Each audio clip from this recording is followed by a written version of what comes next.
Oops.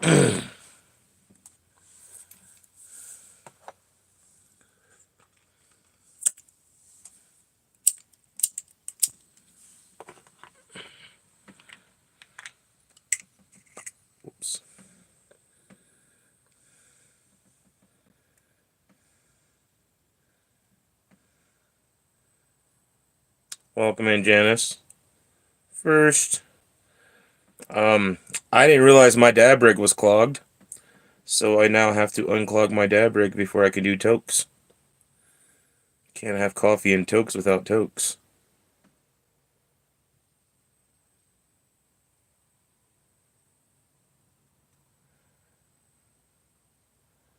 Shouldn't take long.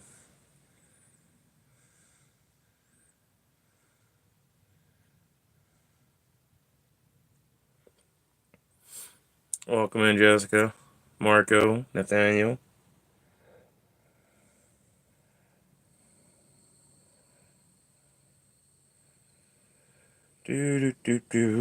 Sorry about this, everyone. Normally, I would have cleaned this before going live. I didn't realize it was clogged until I went to take a toke and drink some coffee before saying good morning to everybody. And yeah, I couldn't toke anything because my dab rig was clogged.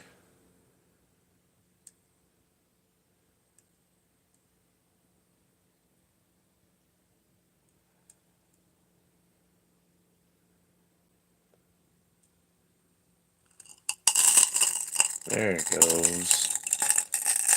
Sheesh.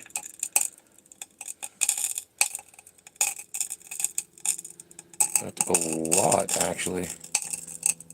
It's still popping.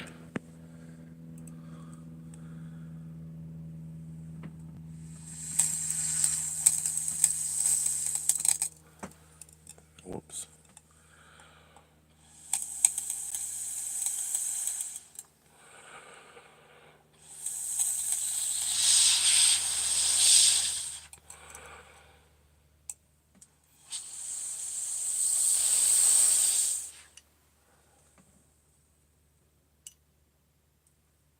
Alright.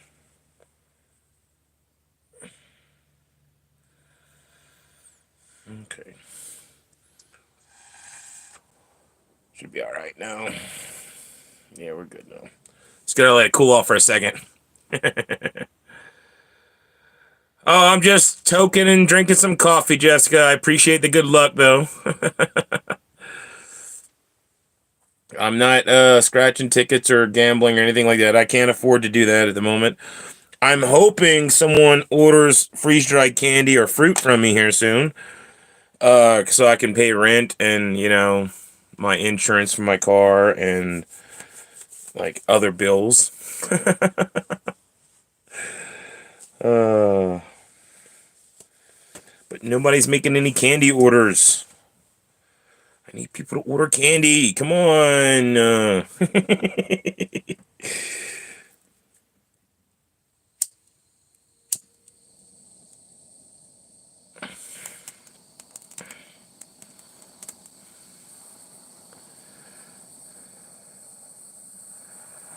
Yeah, I'm not doing any sort of gambling until I can afford to gamble again. I can't afford to gamble right now.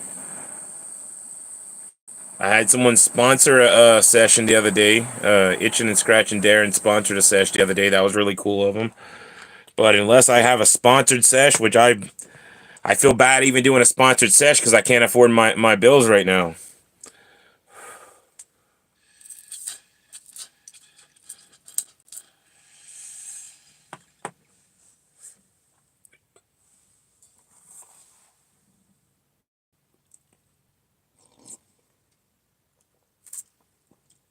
Good coffee.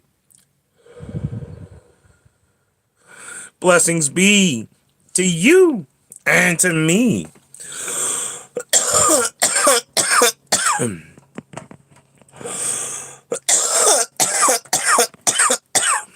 Oof.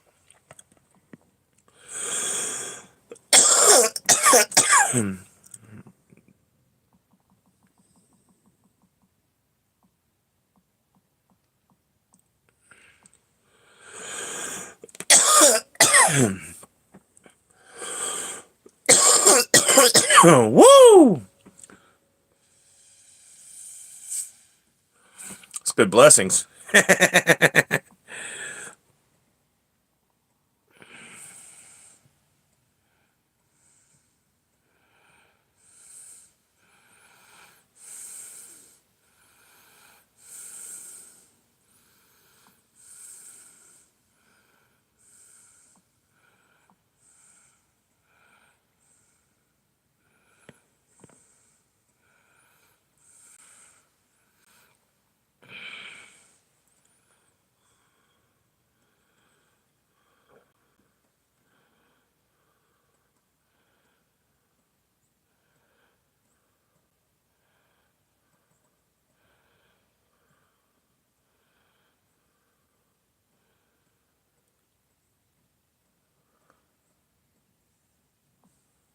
Boom. Gonna pin that message now. All right, there we go. Hope everybody's having a blessed day. I'm gonna do another blessings because why not?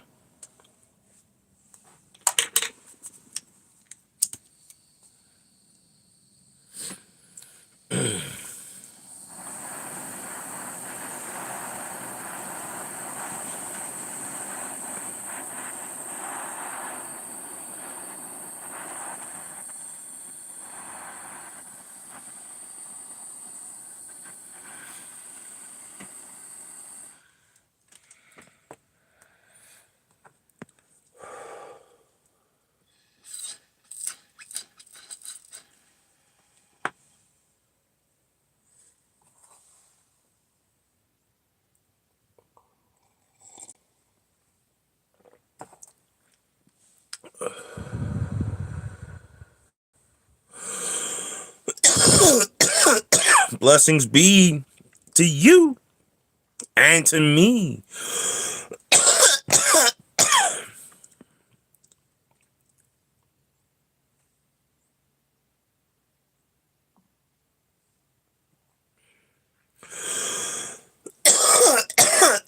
Woo! All right, we're gonna stand this camera up a little bit and see if we can get a better angle at this here thing.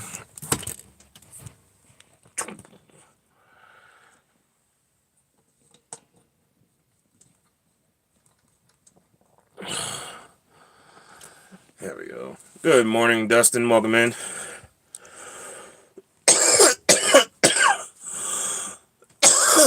That way you'll not like right up in my face, you know, because that's how I felt. That's how I kind of felt. Now I'm a little bit, at least a foot and a half away from the camera. Ooh.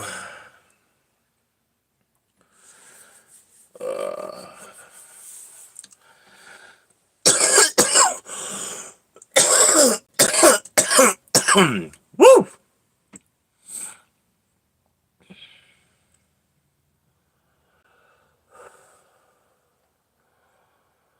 Oh, brother Dustin, has your package gotten to you yet from the winter ducky dinner stuff?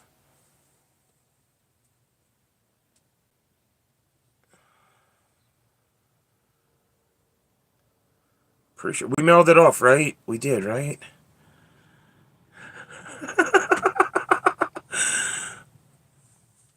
Smoked since then, but I'm pretty confident we mailed it off, right?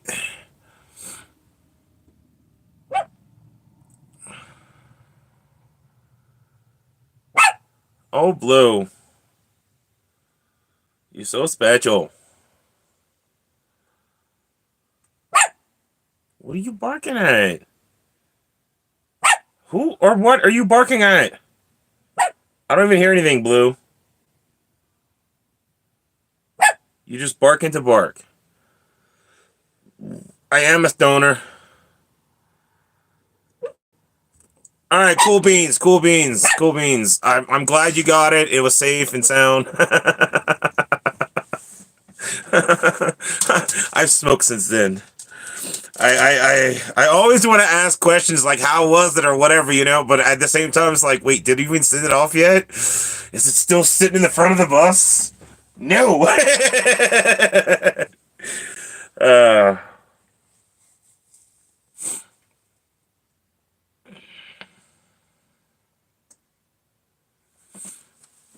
Glad you got it though. Glad you got it. Glad it was good. I forget which wonky bars did you get again?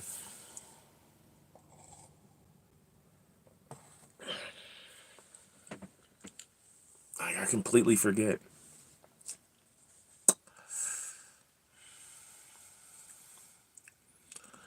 That's the stoner side of me. I need to start doing like an invoice system when somebody makes an order where I actually write it down. I just pack it, you know, like you guys send me an email and you're like, hey, what this, blah, this, and I just pack them and pack them. Oh yeah, the cookies and real cream and the banana pudding. The blue nanner pudding is what I'm gonna call them. Blue nanner pudding wonky bars because it's bluebell ice cream banana pudding, and then I put real Nilla wafers in there and real bananas, really good sweet bananas too. They were delicious.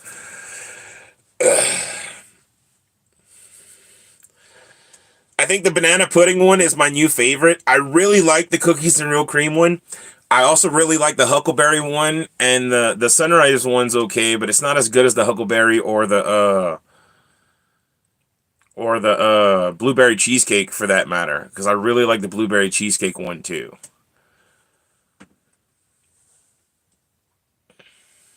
But the banana pudding is, I think, my new favorite.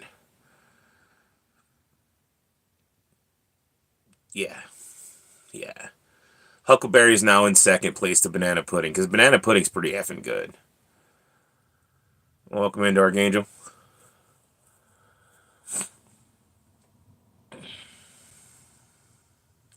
I do.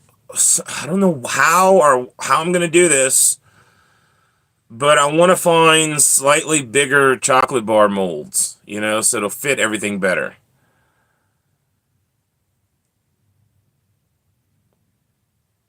Because it's really hard to fit everything into those chocolate bar molds. And then it's really hard to wrap those chocolate bars. So I got to find like foil or something that's going to be big enough to wrap these chocolate bars because they're really hard to wrap, believe it or not.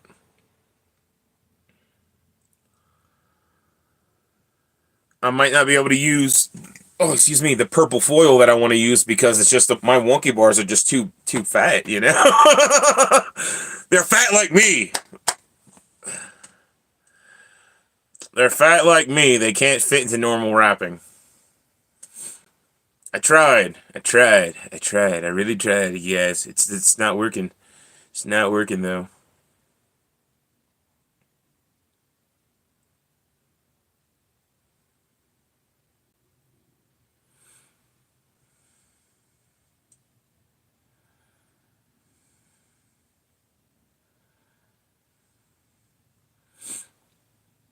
You know, also one day I'm gonna do a golden ticket like Willy Wonka in one of my chocolate bars. I will do it. I will do it. I one of these days when I have the money to actually buy a few bags of chocolate and just make a bunch of bars and have a few like different sets of different flavors, you know, like I'll have like 12 bars of each flavor, you know, and I'll put a wonky bar, wonky bar. I'll put a freaking golden ticket into one of the freaking wonky bars, and I'm not gonna know which one's gonna be. You know, like once I mix them up, you know, it's gonna be in one of the flavors. It might be in one each of the flavors. I don't know. You know, I might put a golden ticket in each flavor. You know, like if you order each flavor, you might end up with a golden ticket. You don't know. I don't know. I'm gonna be really effing stoned when I put the golden ticket into the wonky bars, and I'm gonna do my best to not remember which one I put it into. And then I'm gonna mix them all up and then have them in like a box and stuff, and then if you make an order, You get what you get. If you get the one with the golden ticket, you get the one with the golden ticket. And the golden ticket might be a goodie box of mine. I don't know what it's going to be yet. I don't know what it's going to entail. But the golden ticket is going to be something really good, really awesome.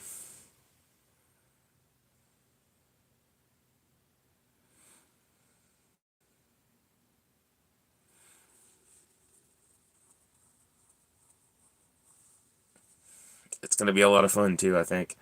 I don't know. We're going to see if people even play, if people even want to buy the wonky bars and try. They don't want to do a gifted membership for $3. Like I got a couple people that are playing for the wonky bars, not the wonky bars, the goodie box. Like Sybil, Dustin. I've got quite a few actually, like one that are playing right now. But like it's hard to get people to want to do a gifted membership for $3, much less buy a $20 wonky bar with a chance of finding a golden ticket.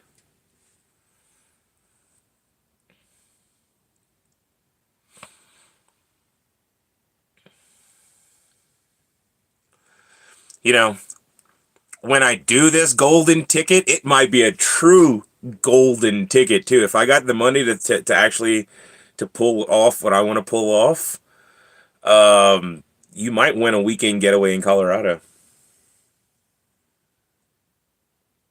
Flight included, from your state to Colorado and back.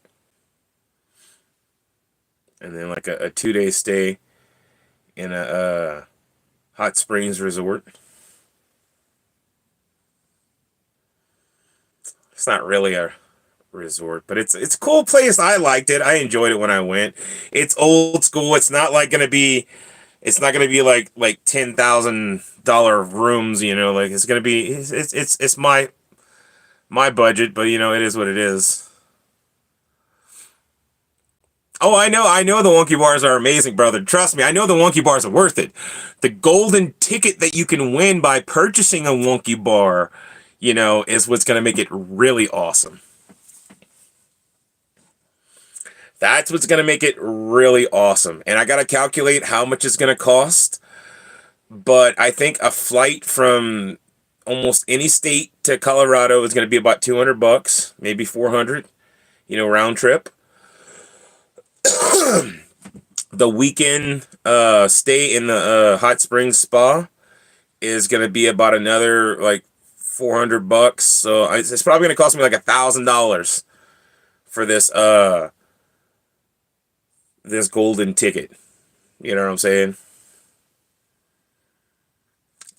Maybe if I do enough wonky bar sales, it'll make it worth it.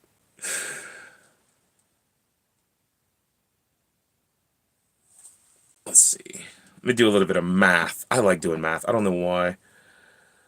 50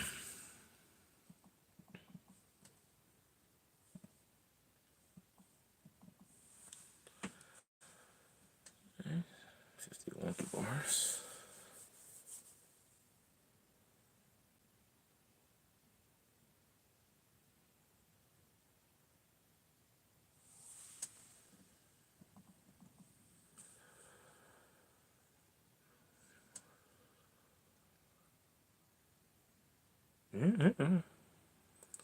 I mean, 100 divided by 4 patches.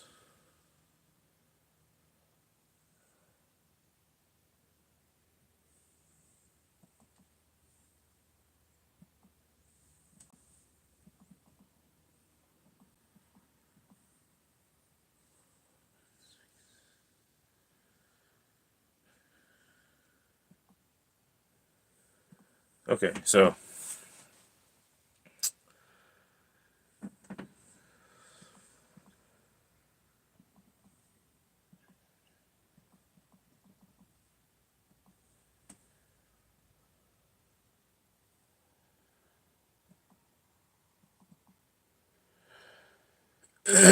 so I'd probably have to do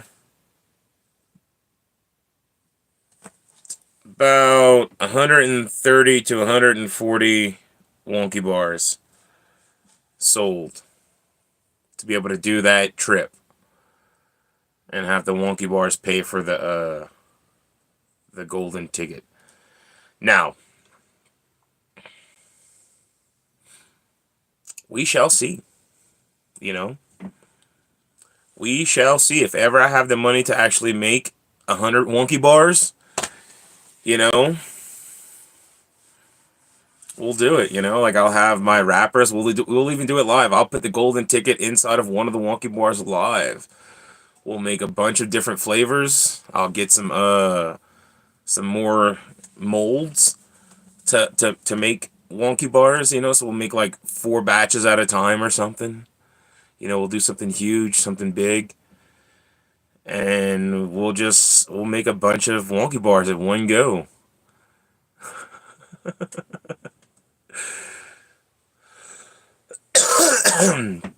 And we'll do that over the like a couple days or something, you know. And we'll pop the golden ticket into one of the wonky bars, and then they'll be mixed up live.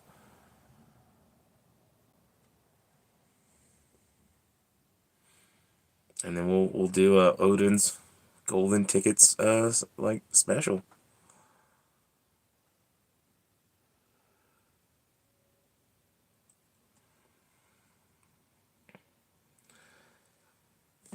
Might do. And like I don't know if I can get it slightly bigger molds, I might do $25 a bar, you know, for the golden ticket special. But I don't know. We'll see. We'll see. We'll see. We'll see.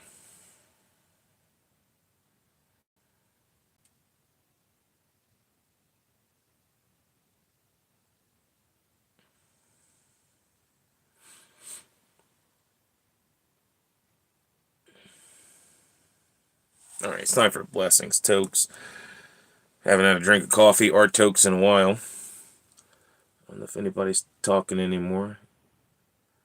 We just got 6 people in the bushes. Yeah, it's gonna be fun. It is gonna be fun.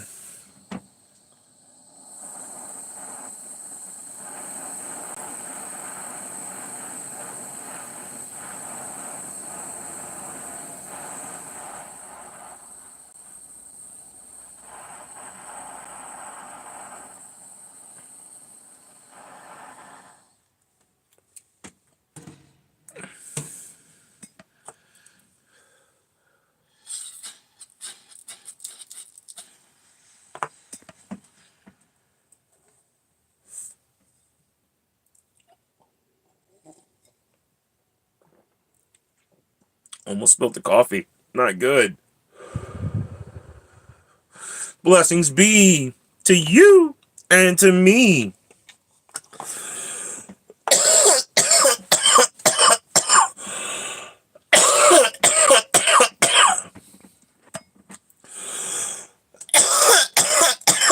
Woo! Woo!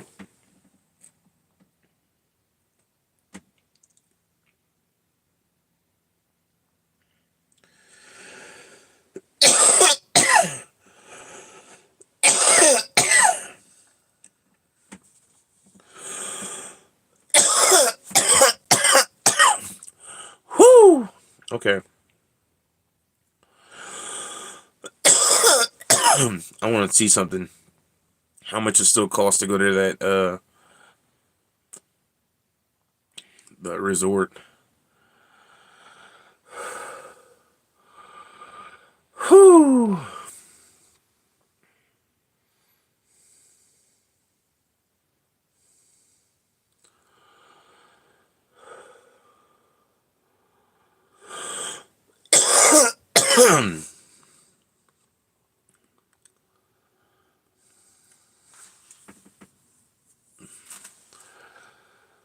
Let's see.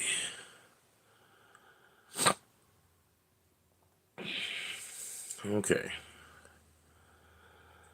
That's not that bad. It's still like $130 a night.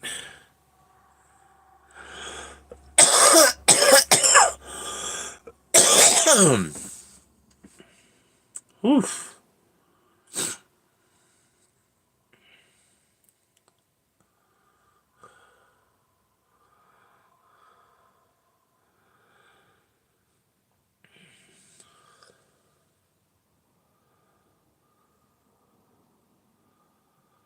Do a cabin. That's $230 a night, so that'd be like $500.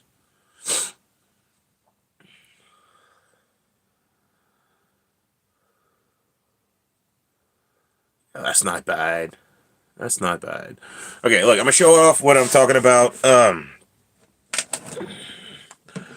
This is the Hot Sulphur Springs Resort. They have a single queen for $130 a night,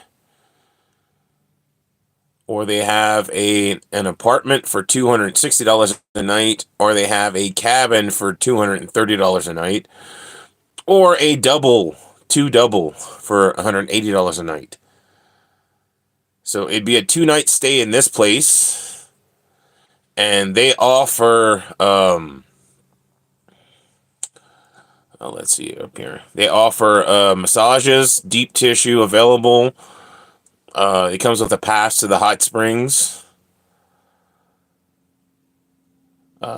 20 pools on site for the hot springs. It's all natural. It's awesome. It's really awesome. I enjoyed it while I was there.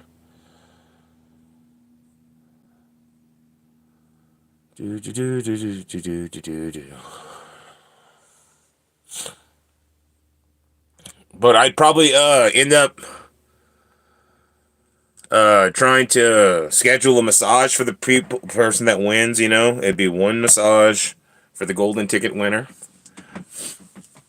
You would get a plane ticket from one person.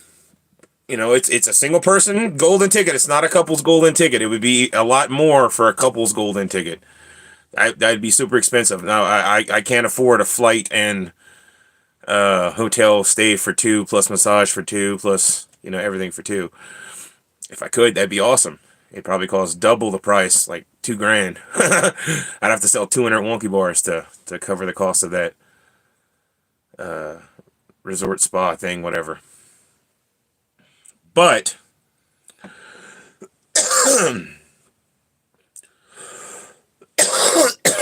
we could definitely make it happen.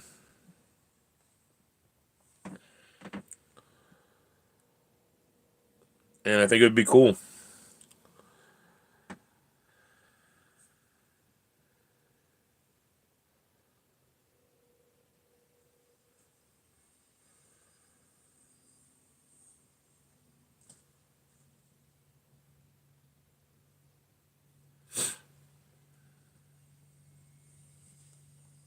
Let's see.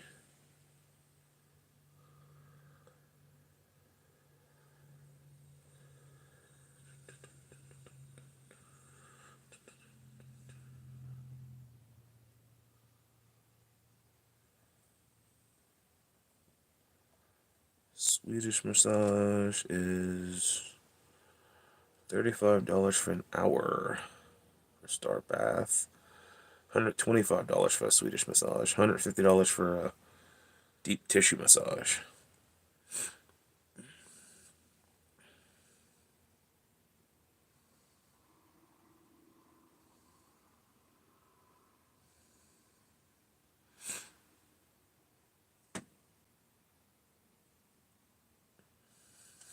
That's cool. Yeah, so let me do the math now. Let's say we do 2 nights in the cabin. The Swedish massage. That's $610 for that 2-night stay. Plus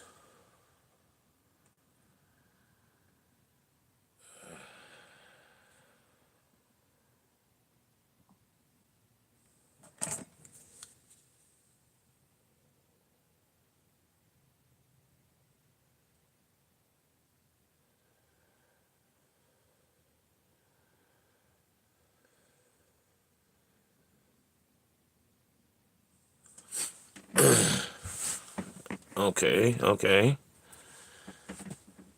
Says the flight can range from $83 to $1,393 round trip, depending on time of year and airport you fly into.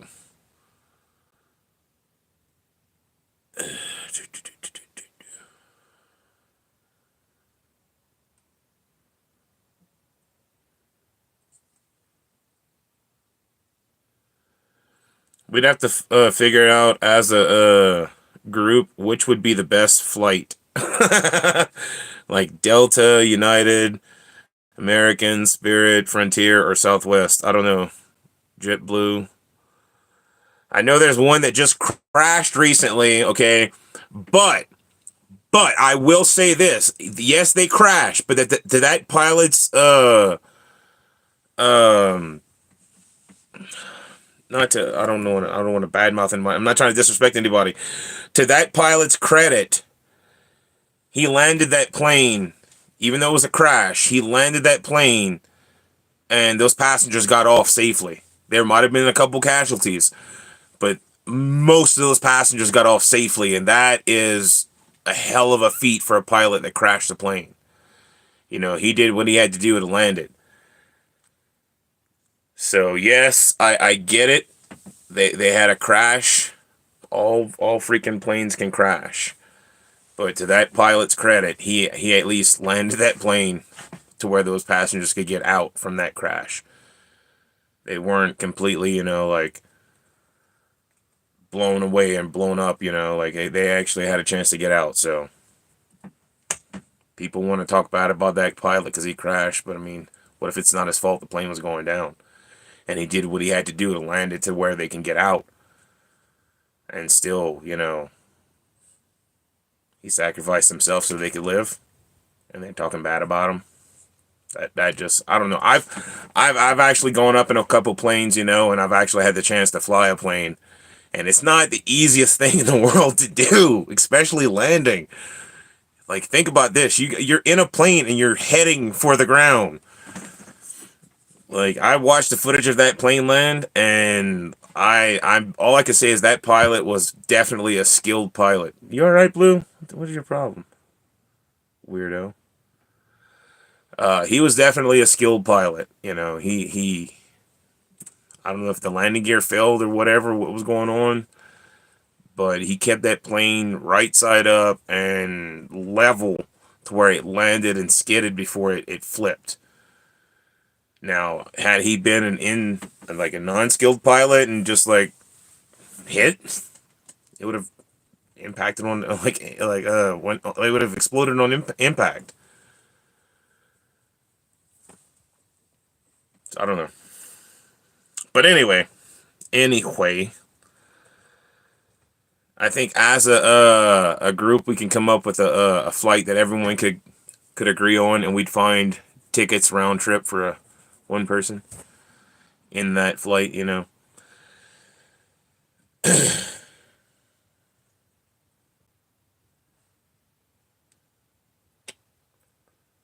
But yeah, I think we can make it happen.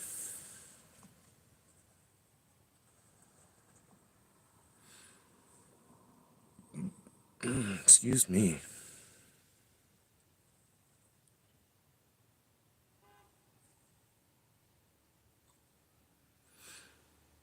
Right, Dustin. You can't just pull it over and be like, hold on. Something's not right with the engine, guys. I'm just gonna pull over real quick. Just give me a second. I'm gonna go check the engine. It's not no. It's either try to land it, something's going wrong, or at least that pilot made it to where those passengers got off that plane. That's what I'm trying to say here. I think he died in the impact. Like the cockpit exploded, I believe. If I saw correctly, when I saw that footage, the cockpit looked like it exploded. So that pilot died so those passengers could get out without dying. Whatever happened during that flight, he landed that plane. I mean, I'm sorry, it was still a crash, yes, because that plane flipped over. But As you saw in the footage, if you saw the footage on YouTube, it was all over the place. Anyone saw in that footage, those people got out of that plane. Yep, just like the plane that landed in the Hudson River. Just like the plane that landed in the Hudson River, that pilot did what he had to do to save those people. You know, I believe this pilot is the same as that pilot. You know, he should be held to the same account, same high standards. You know, he shouldn't be like put down saying, "Oh, blah blah blah, crashed the plane. This airline shouldn't be allowed to fly people." Blah blah blah. I see that as people that got their life, instead of taken from them, given to them, because that pilot was seasoned enough to land that plane without it, you know, like just completely nosediving into the ground and exploding. You know, he put it on the ground, and it just, unfortunately, it rolled. You know, like, what's he supposed to do? Like, any person in America, non-pilot, pilot, I don't care who you are, you tell me what would you have done in that situation. You know, like, I think that pilot did the best that he could have done in that situation. If that landing gear failed, or whatever happened in that plane to make him have to go down like that, I think he did the best he could have done in that situation, personally. Now, could I be wrong? Sure, I don't know. Maybe he was trying, I don't know, you know, but it didn't look like he was trying to hurt anybody. You know what I'm saying? I was just saying. It didn't look like he was, you know, like, intentionally trying to, like, whatever you call it, like, suicide bomb the plane or some whatever, you know. It looked like he tried to land that plane to try to save everybody on board, and he did so. Well, not everybody. I think there was a couple casualties. I'm not exactly sure how many, but still, as you saw in the footage that I saw, everybody saw the same footage, unless there's other footage going around that I don't know about. But I saw most of those people getting off that plane, be it upside down on the runway. They got off that plane. It was an icy runway too. That looked like a Mother Nature scenario. Welcome in, kind of wild. Like, I'm sorry, a plane only has so many ways to stop, and it's not gonna just, like, you can't just hit the brakes and it stops automatically. It takes time. Exactly, Dustin. Exactly. I'm doing as good as I can be against kind of wild. You know, I'm having a coffee. I got some blessings with me, so I'm as good as I can be. You know, I guess. I hope that people start ordering some freeze dried fruit or candy from him, because I'm getting, like, I'm already short on rent and insurance and stuff like that. But I need to make sales so that I can pay my bills.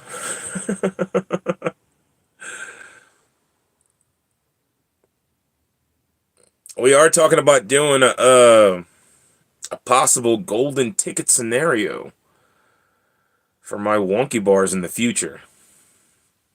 Not anytime soon, though. Not anytime soon.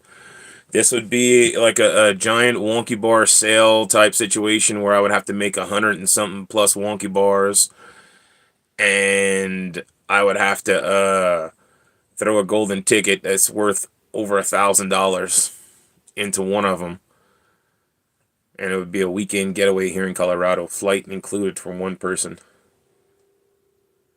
hotel, spa, and a massage.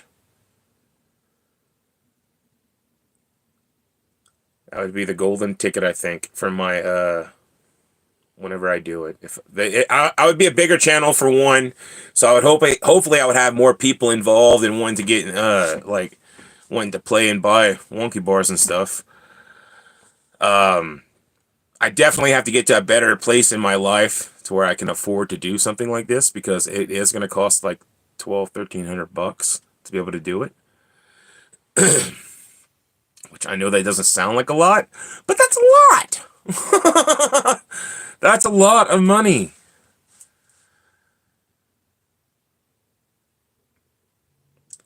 But it is possible. It is possible.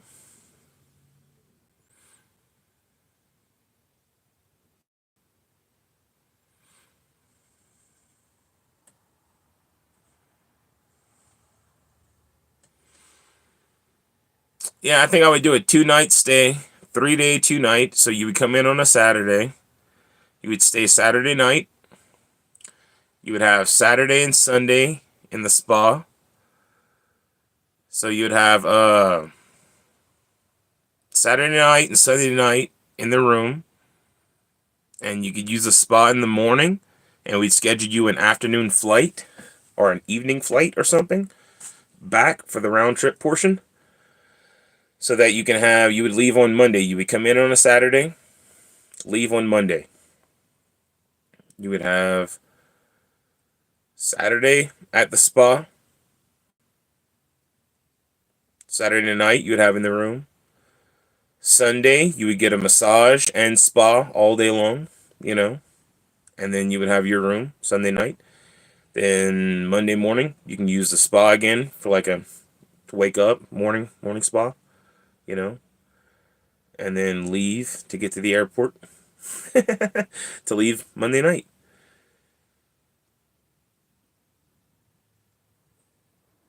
It'd be at the Hot Sulphur Springs Resort Spa.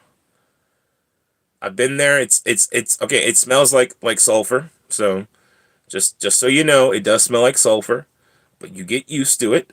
It's not that bad. And it's because of the hot springs. There's actual sulfur in the hot springs. But it's good for you. It feels good on the skin. It's welcome in, Cat. It's not as bad as you think. The whole town kind of like you get used to it the minute you step out. You're like, ooh, you can smell the sulfur. I smell the sulfur. Who farted? Who farted? You start making the jokes. You make the jokes. But after a little while, you get used to it. And when you sit in the water, you really get used to it, because you're sitting in one of the different mineral spring waters that they have there. And it's a lot of fun. Because you get used to it, it's relaxing, and at night, oh my god, it's beautiful. Is that egg salad, Odin, or the sulfur?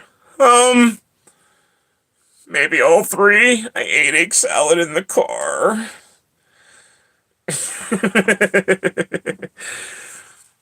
But no, Kat, we definitely have to get the Wonky Bar wrappers finished before I ever decide to do this golden ticket idea. Because I want to do it professionally. We're going to wrap up the golden tickets inside of one of the Wonky Bars.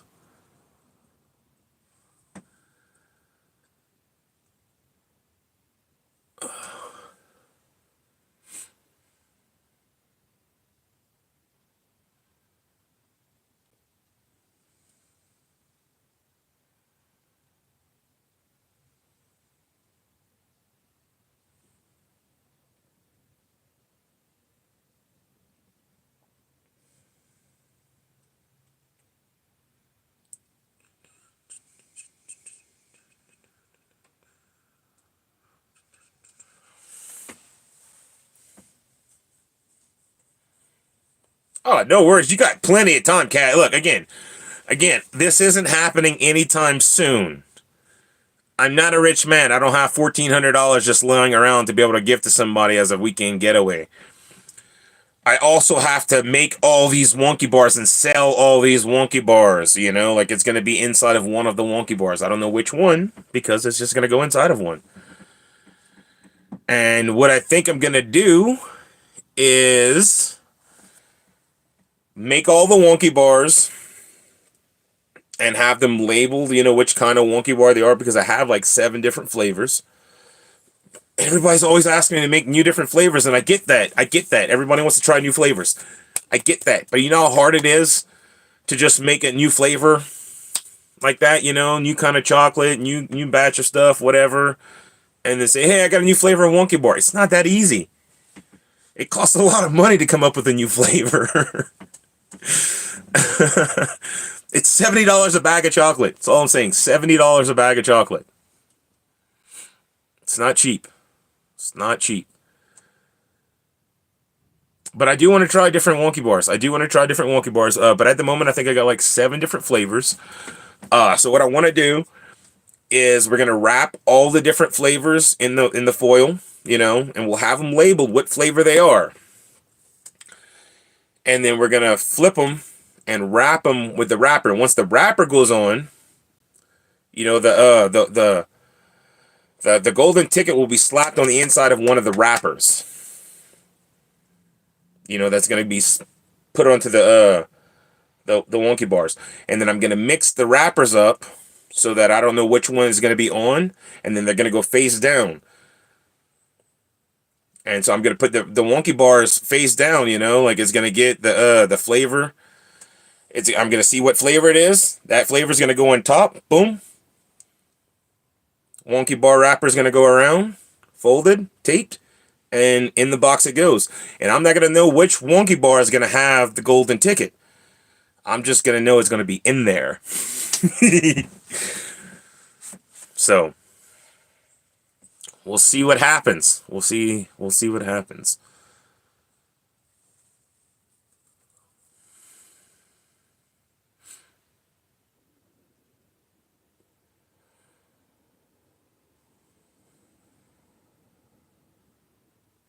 Yup, Willy Wonky, Odin Wonky. We're gonna do it, Cat. I've been wanting to do a golden ticket scenario since I made the Wonky bar the whole time. Okay, so I want to do this. I got to figure out the logistics of it, you know, because once the person wins, they have to send me an email with a picture of the golden ticket. And they're not gonna know which kind of golden ticket I have. I'm gonna have the corresponding numbers and everything like that. So you can't fake the golden ticket. There's only gonna be one.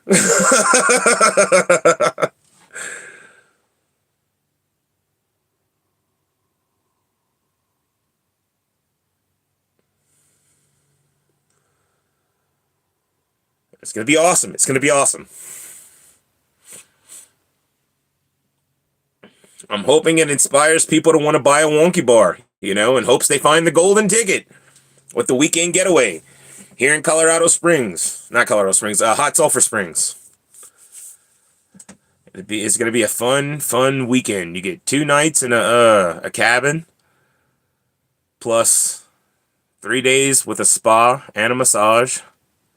Now, it's only for one person. If you want to bring a friend, you have to pay for that friend.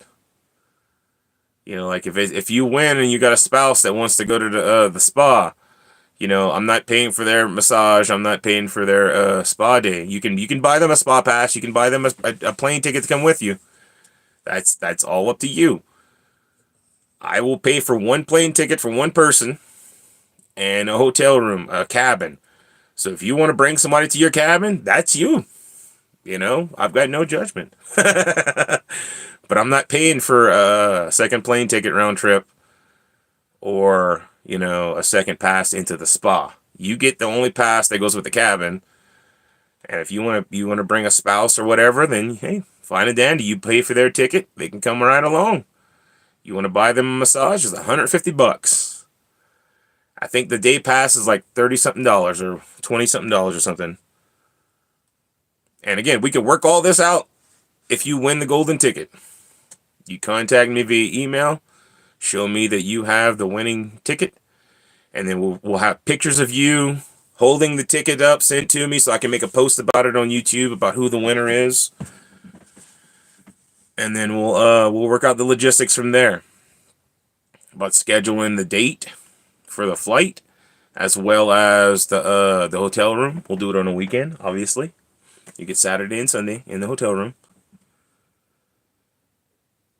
And yeah, we'll fly you out. Let you have a fun day in the spa. Let you have a good massage second day. And third day you get a little bit of massage, a little bit of spa, and you get to go back home with a 3-day weekend. And I believe there's a restaurant in town. If there's still a restaurant in town, there'll be food provided at the restaurant. You know, you'll get 3 meals a day, obviously.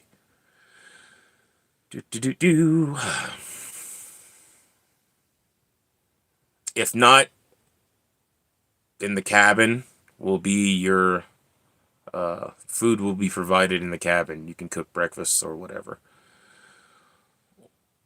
You know.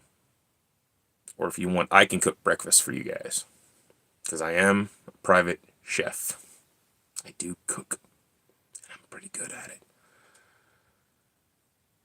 But that could be arranged if there's no like restaurant in town to cook. Then food can be provided for the cabin, and cooking will be done inside the cabin. Again, this is all things that will be worked out after the fact. But all I know is I want to put a golden ticket onto a wonky bar and then send out the wonky bars. Have people buy wonky bars and hopefully win a freaking golden ticket weekend getaway. And you know how freaking awesome it'd be if my channel boosted memberships and stuff like that because of these wonky bar giveaway. Do the golden ticket and then get a ton of subscribers because we're doing a weekend giveaway golden ticket. It's going to be a 1 in like 130. Blessings time. I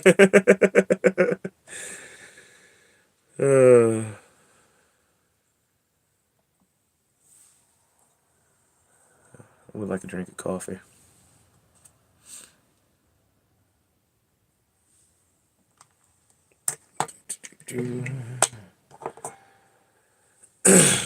But yeah, no, it would be a ton of fun if this works out like I'm thinking it's going to work out. I don't know. It might not. It might flop, and I don't know. We're going to do whoever wins, though. These are terms of the giveaway. There will be recordings of certain parts of the giveaway, like the weekend, you know, like I'm not saying the camera was going to be on you 24/7, but there will be videos showing you, you know, walking into the cabin, seeing the cabin and stuff.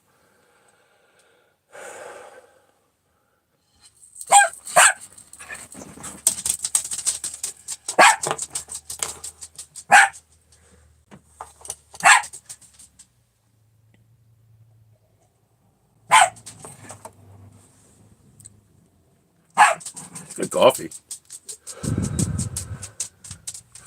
Blessings be to you and to me.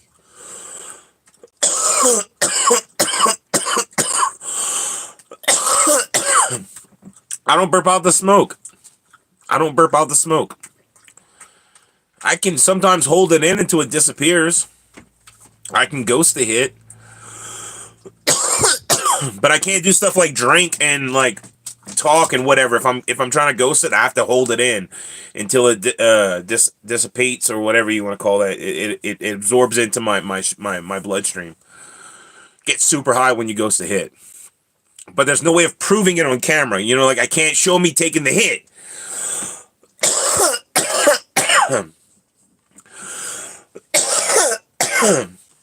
If I show me taking the hit, I can get demonetized and stuff on YouTube. So I've got no way to prove that I took a hit to ghost it, you know? Like, so I have no way to prove to you guys that I actually did what I'm saying I could do. So I'm not even going to attempt it to say, oh, look, oh, I'm doing it. Oh. No. Because I could just be sitting here for like a minute and say, what smoke? Oh, God, I did it. Ha, ha, ha. You know, didn't even take a hit. So until YouTube decides they want to grow up and allow adults to be adults, I will not do that trick, I guess, that smoke trick on camera. I used to do it. I used to do it back in the day before I got in trouble. I got in trouble on TikTok when I was on the TikToks, and I did it before on I forget what that platform was.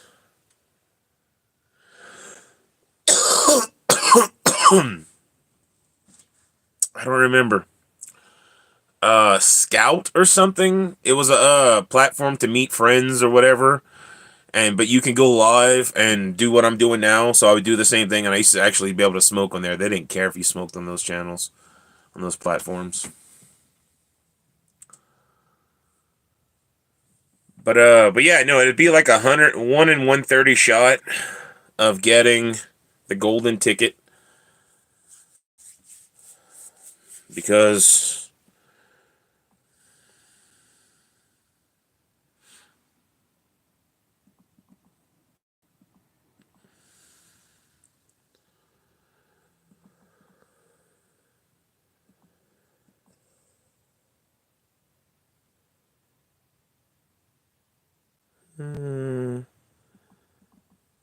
okay, we'll say 1,500 altogether.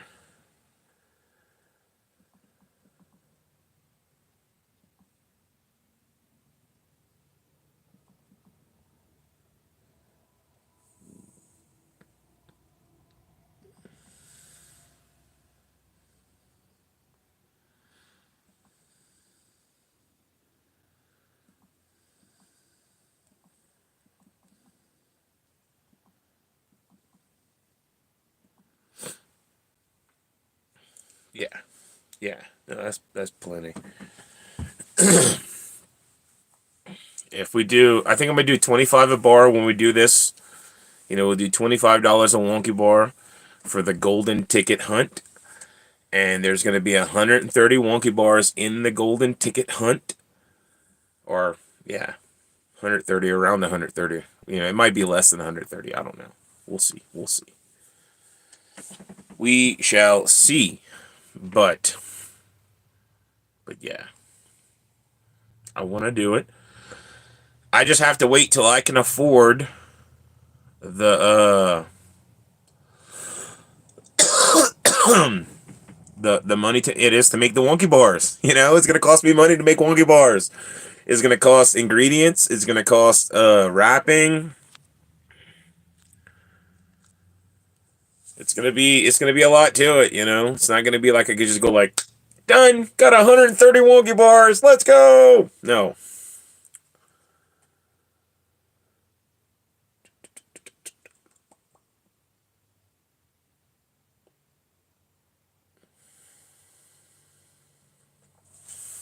But yeah, I think it's gonna be a lot of fun. You got to be 18 and over, obviously, to even enter. But again, there will be videos made of like me waiting at the airport to pick said winner up, and there's gonna be videos made of the winner to the like videos taken of the drive to the hot springs resort, which is going to be a few hours away. So it's not going to be like the whole time the camera's on you, but there will be a couple videos where I might be like, all right, we're stopping for fuel, getting blah, blah, blah. How's it so far, on the trip? How are you enjoying your trip out to Colorado or whatever? If you smoke, we will we will definitely have blessings available.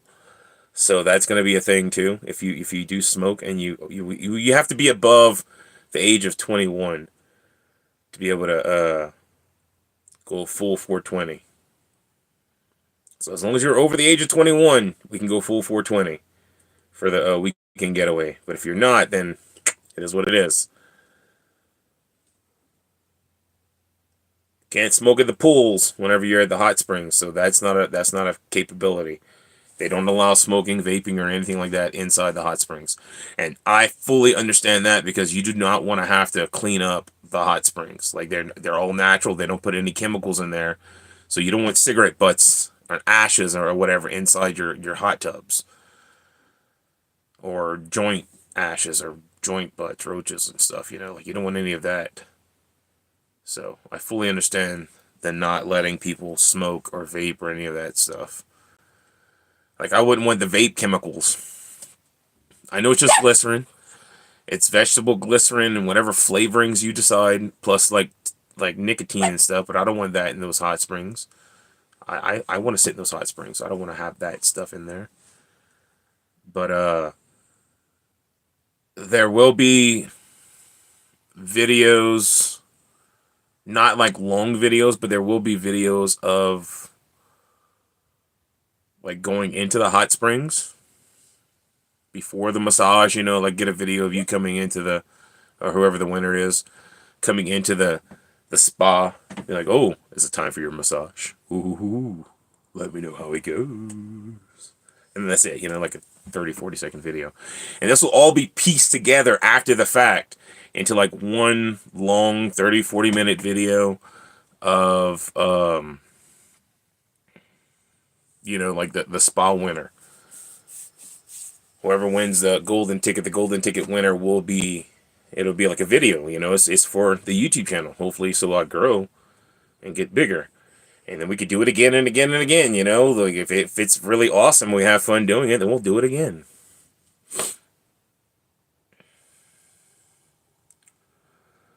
Might have an annual golden ticket giveaway or something, I don't know. If it works out and it's profitable for me to where I can actually do it and not like put myself into a debt hole, we'll do it again.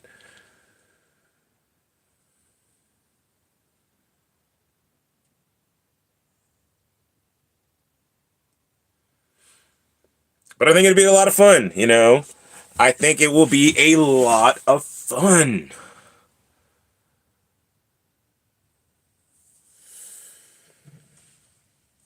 Let's see.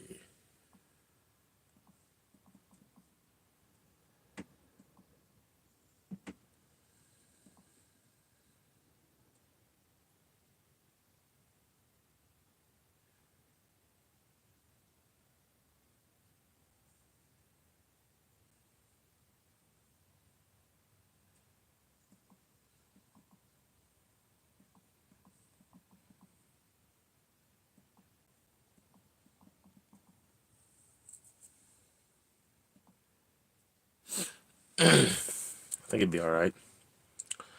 be all right. Again, it's going to cost me a lot of money to make these candy bars, It's not going to be cheap. It's not going to be cheap.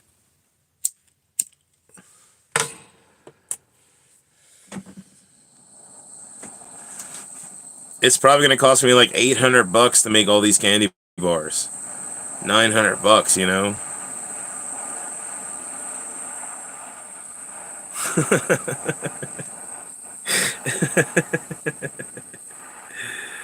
Oh, it's insane.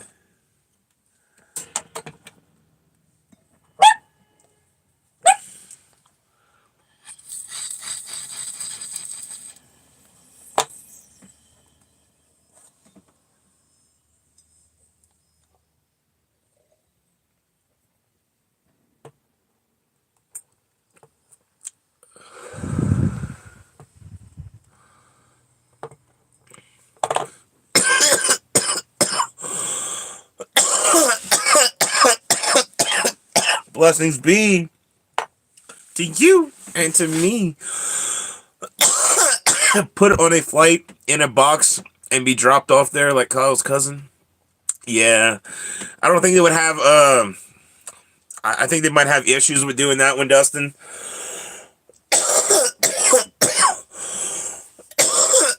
That, and I think it would be cheaper just to buy you a plane ticket as a human being to fly here than it would be to ship the crate along with the amount of weight that would go inside the crate for you, food, water, and like a seat and stuff for the ride to and from. Because they don't do round trips for shipped goods. So you have to have two different flights. For a crate the size big enough to fit a human being, and let's say the human being's anywhere from 250 pounds to add water, food, and seats, we're looking at probably like 300 pounds worth of weight. And if they're bigger like me, then you're screwed, because I weigh almost 300 pounds already. So you're probably like 350, 400 pounds of weight almost. Something that size to ship, you would need a crate, probably, and I'm doing a lot of like logistics thinking here. You'd probably need a crate 4 foot by 4 foot cubed, just to give enough room to sit for the entire flight. Now it might take a couple hours, so you'd be sitting down for a few hours on this flight. So like that being said, a crate 4 foot by 4 foot weighing about 500 pounds would probably be about $1,200-$1,300 shipping costs. Because I would have to have a special freight liner take this crate. You can't just put a crate that size on any plane.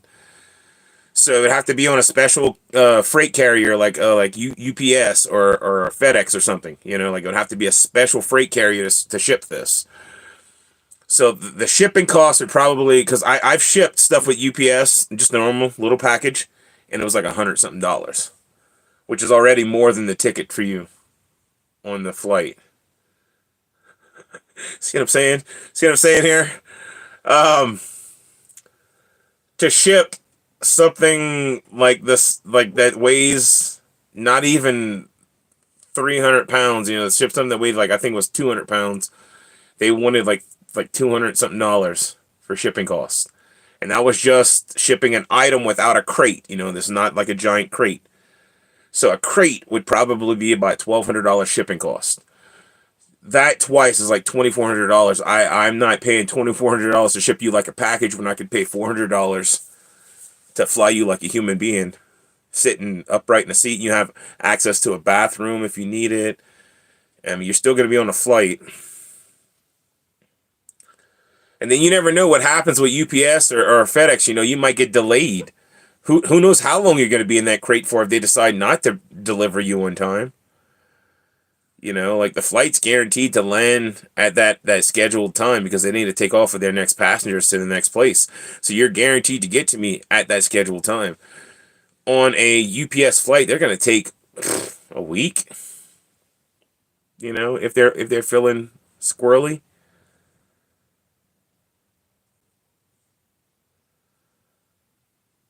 Yeah, they would definitely drop or damage the crate, bud. No question about that, brother. Guaranteed. It's UPS and FedEx here we're talking about. We could slap fragile stickers all over that sucker, and they're going to really damage it. You know, they're going to run you over with a forklift or a freaking steamroller just because we put fragile on the crate.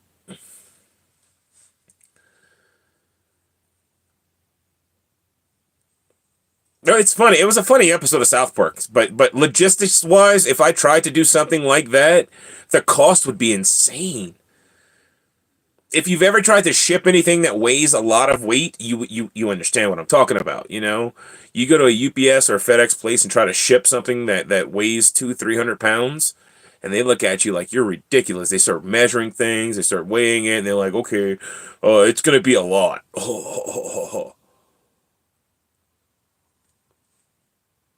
I don't understand how some of these companies do it, like Amazon, for instance. How do they ship that same product to me for free? What I'm talking about right now is a tent. I bought a giant tent, 10 foot by 10 foot pop-up tent that you can use for commercial selling products like fairs and stuff like that. You know, it's got walls and a window and a door and stuff like that. Hey, I'll take that win, brother. I will take that win. I will take that effing win that a package I sent out showed up intact without being damaged. Okay, like lately that hasn't been happening. I've been getting pictures of stuff crushed, shooken. You're like the last time I had somebody send me a picture, it looked like they took the package and they did this to it. Because everything was crumbs. And when I put it in that freaking package, it was not crumbs. It was perfect, intact. It was good, you know, candies. And I sent this to everybody else too. The same people, other people got the same candy. And it showed up no problem. So I was like, all right, cool. This is the way I got to do it now. This is a box fortified, whatever. But I guess because I put fragile stickers all over it, it's like they shook the box until it like destroyed everything inside, you know? But I don't know. I don't have repeat customers because of this. You know, this is what I'm saying. Like the UPS, not UPS, USPS has been messing up my business. You know, like I have several customers that are not repeat because they've gotten damaged goods, and I don't know what else to do about it because I can't. If I send the same thing out again and they do the same thing out again, I'm just out a bunch of product and about a bunch of money that I can't afford. You know.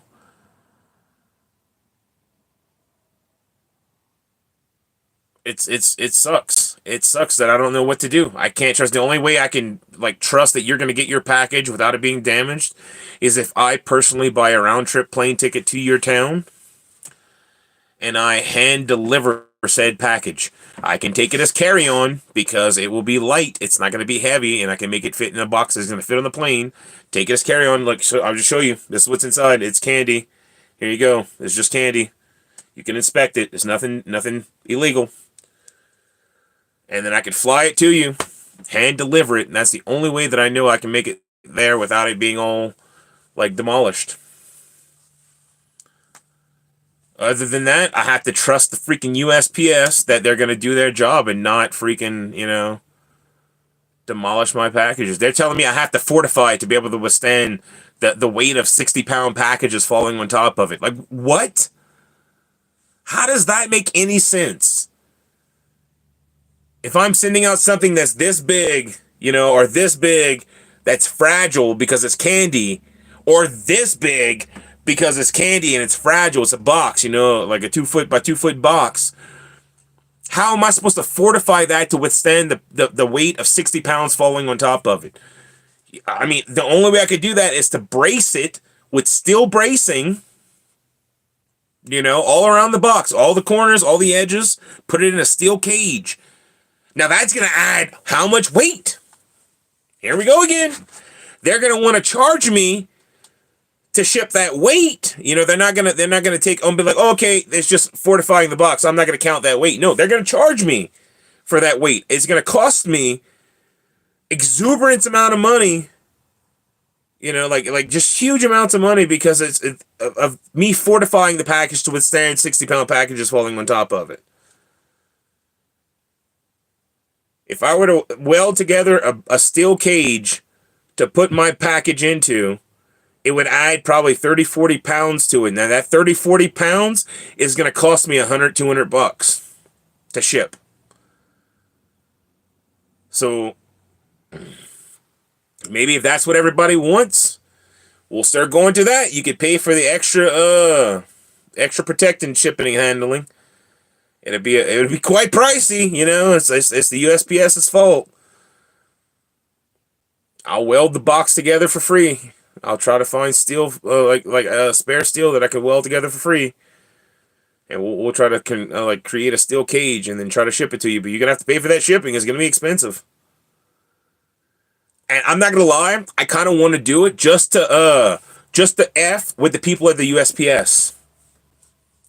Walk in with a box this big with a 40-pound steel cage wrapped around it. Okay, just get the heaviest steel I can get and make a full-on box all around this little box with a lock.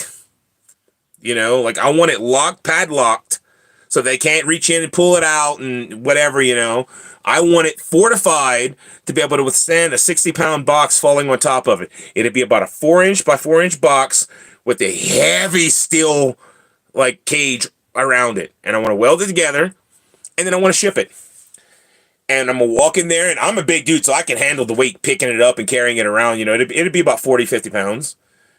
And I'm going to walk up and be like, here you go. It's fortified to withstand 60 pounds falling on top of it. That's what I was told I had to do. Let's ship it. And they make them carry a 40-pound freaking thing. And on the inside of that 4-inch by 4-inch box is going to be little steel weights. Just little steel, 5-pound weights that you can buy. I don't know. It's not fragile, but So all in all, it'd probably be about 60, 65 pounds, 70 pounds maybe inside this little box. Make them carry a 70-pound, 6-inch steel box to ship it because they told me I had to fortify it to be able to withstand all that weight dropping onto it. And be like, hey, it's fortified. You told me I had to fortify it. It's fragile.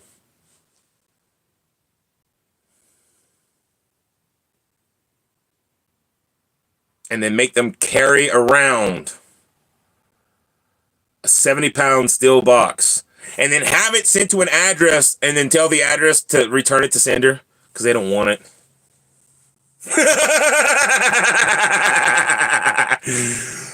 Woo!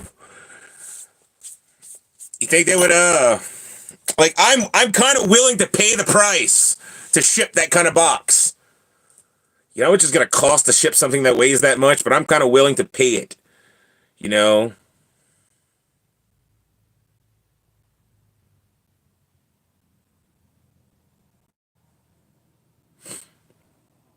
I don't know. Does that make me an evil person? Petty. Yes, I'm petty. I don't care. I'm petty. But somebody should be doing their job properly at the USPS and not, effing packages up left and right and blaming it on an automated service. Well, don't put it on the automated service. My package is fragile. Put it in a box and give it to somebody. Or the USPS should have boxes that they put the fragile items into that can go on these belts with automated other stuff that it can't like mess up, Like they should have these steel cages provided so these fragile items can go inside of. Make your automated systems better so that they don't mess up everybody's stuff. Simple. Simple. If you want to blame everything on an automated service, fix your automated service. I shouldn't have to fortify a 4-inch box to be able to withstand a 10-foot box falling on top of it. You know how they used to do it before then, before the automated belts and services and stuff. How was it done before? It was handed from one person to another. Hey, this box is fragile. Careful. Here you go. Got it. Thank you. Put it over here with the other fragile stuff. All right, little buddy, you're going on the way to your destination. It's not hard. It's not hard, okay? You can't tell me that it's always in an automated system. I handed it to a human being. That human being's doing something. He's walking away with my box. He's putting it into another box. It's got to be touched by human hands before it gets to that automated system. If my package is fragile on it, you should put my package in a different place so it's not in the drop range of a 60-pound package. That's way bigger than my package. Just saying, I don't see how I'm the one that's in the wrong for saying that USPS should take better care of your packages whenever they're mailing them. That doesn't make sense to me. I'm the bad person. I'm the one that's in the wrong for saying that you should do your job properly. If you came to my job, let's say I was a freaking a burger maker or whatever, and I made your burger wrong. You're going to come up to the counter and throw that burger and complain, oh, I said I wanted no cheese on my burger. There's cheese on my burger. You're going to expect it remade. You want it done right. You're going to expect me to do my job properly. And that's a simple job, making burgers. I expect the same kind of, same outcome from, package deliverers. I expect you to do your job.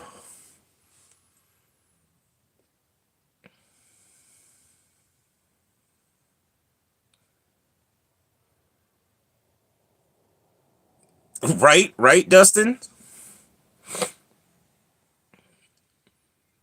But again, okay, your boss expects you to do your job properly, right? If you started messing steel like beams up or whatever you're welding together, if you started messing stuff up, I'm pretty sure your boss wouldn't allow you to keep messing stuff up. They would fire you. And you're working with an automated system. So if you're punching in the wrong number on that system, that lathe, that welding machine, whatever it is you're putting that steel into, if you're punching in the wrong numbers, I can pretty much guarantee your boss is going to fire you. Even though you're using an automated system to weld together those steel bars, whatever it is. I mean, I know you say you work in a steel plant, so I don't know exactly what it is you make. But I know you did say it was automated, like you have machines that do it for you. But even being automated, if you're hitting the wrong buttons, if you're putting the wrong numbers into this system saying that, oh, it's got to be 33 millimeters and you put 35 millimeters and it welded it 2 millimeters off to the left. You know, that's a mess up. That's a faulty weld. You're not going to have a good connection. It's going to break. Whatever it is that was welding is going to break because you put the wrong numbers in. I guarantee that happens multiple times. Your boss will let you go. Same accountability should be held for the USPS. I just don't understand. It's not hard. If I come into you and say, hey, here's my package. I know it's very small. It's fragile. It's some candy. You know, just please handle it with care.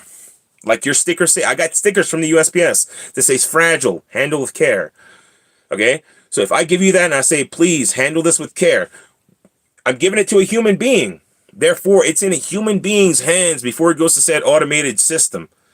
If you got to put it on this automated path, then it should go into a cage. Fragile. It's going into say cage. Boom. Okay? So now if a freaking 60-pound package falls onto that little cage that it's on, then it's fine. My package should be fine. But that's not how they do their things. They just throw your package inside of all this other stuff and say, hey, go whatever. I don't care. Whoever put my package on the belt, that person should be punished, you know, for their job. It should be like written up. So many strikes and you get fired, you know.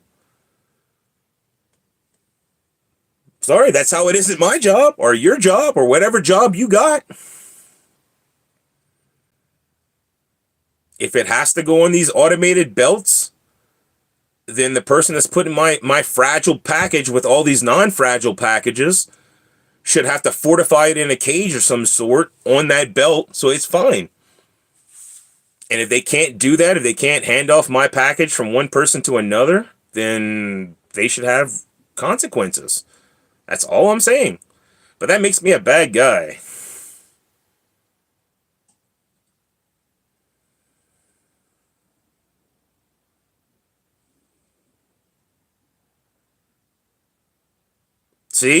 See, brother, if you put in, okay, let's say you did a two, let's say a 25-inch cut instead of a bend at 25 inches instead of 24 inches. Okay, you threw that off and you kept doing that. You kept doing that. Your boss would fire you. Or let's say you did a 75-degree angle instead of a 90-degree angle. You know, you put the wrong angle into the machine and it's bending it at 75 degrees instead of 90. Or you do it even more, like you're doing a 130 angle or something, like an obtuse angle. You know, like you're just going bigger than what you're supposed to be. I don't know. But if you started punching in the wrong numbers into your computers to cut these rebars at whatever your lengths you need them or whatever bends you need to put in there, then I can guarantee your boss would fire you at some point for messing up your job. Even though most of the systems are automated. They would go back and see, well, who's putting the numbers into the machine? And if it's you, they would write you up. You're putting the wrong numbers into the machine. Same thing should happen with the people that's handling the fragile products. If I put a fragile sticker on my product because it's fragile and you're handling it, you see that it's fragile and you decide to put it with all these non-fragile items, if my product gets damaged, then you should be held accountable for putting it with all the non-fragile items. Excuse me. That's all I'm saying, you know. But that makes me a bad person, apparently. I've lost a lot of support over having this view that somebody should be held accountable for damaging the items that I send and ship to all my customers. And it frustrates me because out of every, like, every like 10 packages I've sent out, I've gotten one or two people complaining that they've gotten damaged items.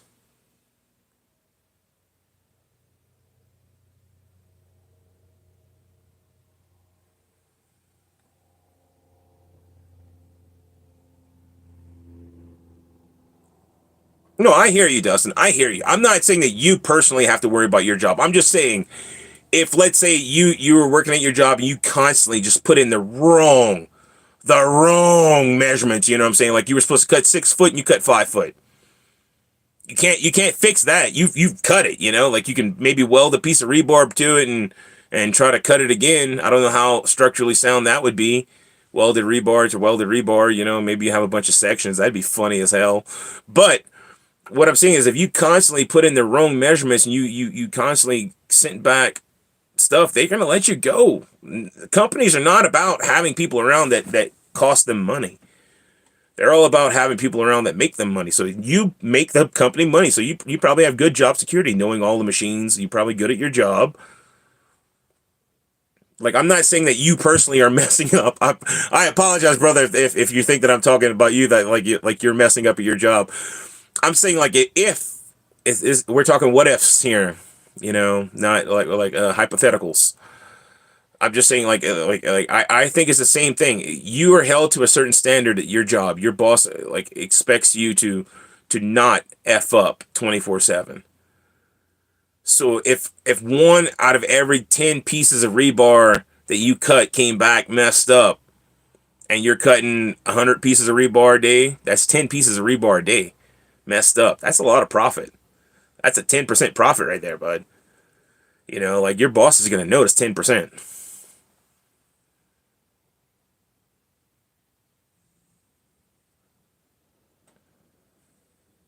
That's all I'm saying, you know, like same thing. Like I think the postal workers should be held to the same accountability as us that's not postal workers. Every other job, you know, it doesn't matter what job I have. I could be flipping burgers and they're going to be mad at me if I make their burger wrong. You know, everyone at every job is held to an accountability. They expect me to do what they expect me to do. And they just, I think that the postal workers should be held to the same accountability. You know, like the person that's putting my package in with these non-breakable packages should be written up. Maybe if they got written up a couple times, they would start putting my package where it's supposed to go, not with unbreakable like non-fragile stuff. There should be some sort of system set up within the Postal Service that handles fragile packages like they used to. There was a time you slap a fragile sticker on that package, you had no worries whatsoever. The Postal Service would get it there in one piece because you put their fragile sticker on there. So they knew it was fragile, so they handled it differently. They just handed it off from one person to the next until it got where it needed to go. Why did that change? Why did we have to go to an automated system that breaks everything?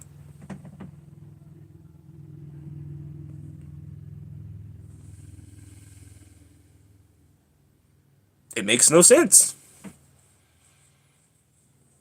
We had a saying back south, you know, like if it's not broke, don't fix it. Why'd they have to change the postal service around to where now it breaks everything? I don't understand it. I don't understand it. And if it is the automated system, like they're always blaming, oh, it was an automated system, there's nothing I could do about it, then you need to fix that automated system. You need to make changes. Something's wrong. It's not doing the job properly. It's costing you money as a person shipping out all these people's packages. Because it can't be just me. I know I'm not the only one that gets damaged packages. I'm just one in like whatever the freaking postal services. The entire United States has I don't know how many billion people in it, you know?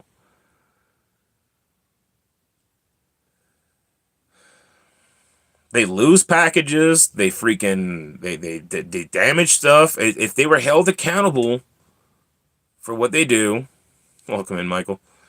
Then you know I think we wouldn't have to worry so much about our packages showing up damaged. That's all I'm saying. if there were accountabilities put in place for these postal workers that are just deciding to just do whatever they want with our packages, then we wouldn't have to worry about it. Like the same thing goes. I've seen UPS and FedEx throwing packages from one truck to the other, like a football. Like just like they were having fun playing a game. If those packages are fragile and they show up broken, then the person that any person involved should be held accountable. Like those drivers that were playing football with those packages should have write-ups and stuff, until they either don't have a job anymore because they clearly don't want to do their job professionally.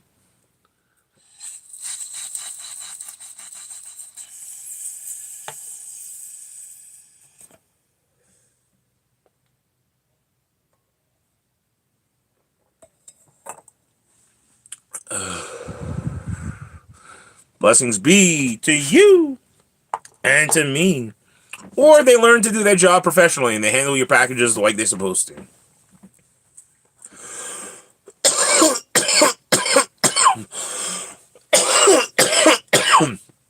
I only see two outcomes from doing what I'm saying, And this is not a drastic change. This is just making one slight change. You're held accountable. You are now held accountable. If you touch it, you sign off. The package is broken, then you were held accountable. It goes back to you for putting it on this belt. If we did that, then the people that are just throwing these packages willy-nilly onto these belts and stuff would either be written up and lose their job because they don't want their job. They clearly don't care about the people's packages they're sending, which they should. Or they would start paying more attention to your package and your packages would get there safe and they would keep their job, no problem. Just saying. Just saying. But we're going to change the subject because I'm going to get mad talking about the USPS and having damaged packages and stuff.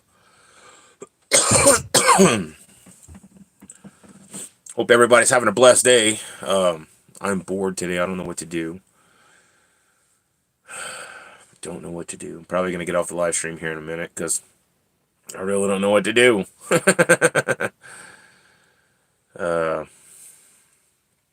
Going back to the Goodie Box giveaway, not Goodie Box giveaway, the golden ticket giveaway. Whenever I can afford to make 130 wonky bars, it's just going to cost me a lot of money. It's going to cost a lot. It's not cheap. It's not cheap.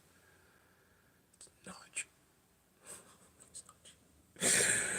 When I can afford to make 130 wonky bars, we'll get golden ticket and we'll put it inside the wrapper and it'll be a surprise to everyone, We'll have it to where people order wonky bars and we'll have so many wonky bars of one flavor, so many wonky bars of another flavor, We'll do the most popular flavors. I think that's the easiest way to do this. We'll do the most popular flavors of wonky bars. And yeah, we'll take a poll.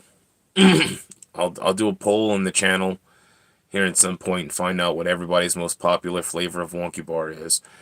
And obviously you have to have tried a wonky bar to have any say on the poll. But we'll take a poll and see what everybody's most popular flavor of wonky bar is. And that's what we'll do. We'll do 130 wonky bars split into like 2 or 3 different flavors or something. I don't know. To make it easier, just make it easier to make a giant batch.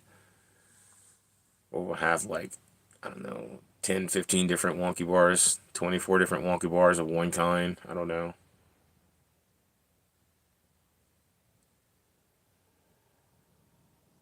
We'll make it work. It'll be awesome.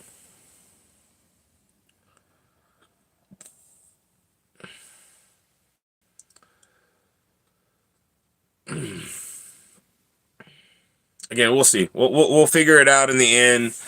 We'll have it to where people can order wonky bars, and whoever the lucky winner is, it's gonna be awesome. You know, it's gonna be awesome.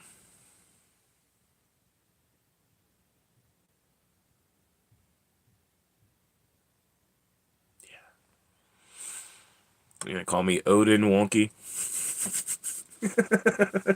We're gonna have the wonky bar golden ticket giveaway, and it's gonna be a 2-night, 3-day stay in a Sulphur Springs hot Sulphur Springs spa with a massage in a cabin. It's gonna be awesome. It's gonna be awesome.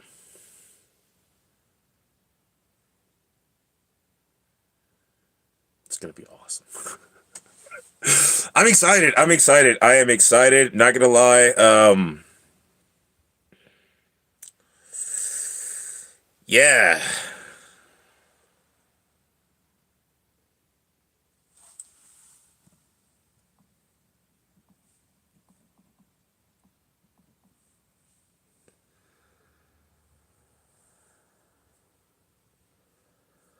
It's gonna be a lot of fun.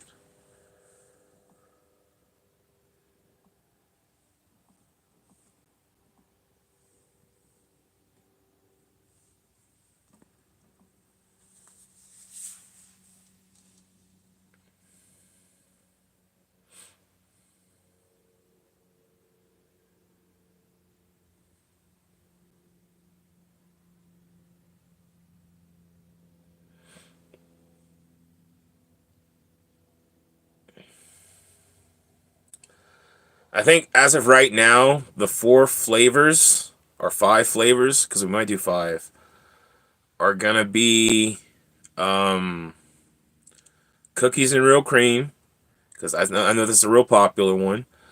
Huckleberry is another real popular one. Um, I'm thinking I'm gonna do blue nanner pudding. That's a real popular one. I think I'm also gonna do um,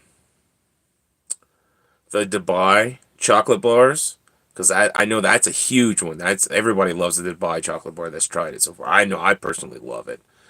So that's 4 with the Huckleberry, Dubai, Blue Nanner Pudding, and the cookies and real cream. If I do a 5th one, um,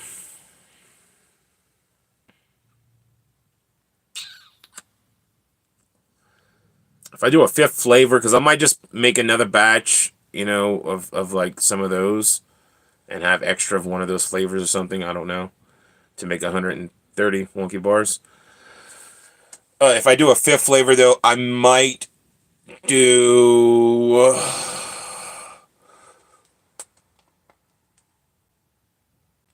a blueberry cheesecake, maybe. I don't know. I don't know. That's a hard one to do. That's a hard one to do. 30 bars of. That's a lot. I don't know. We would see. We would see.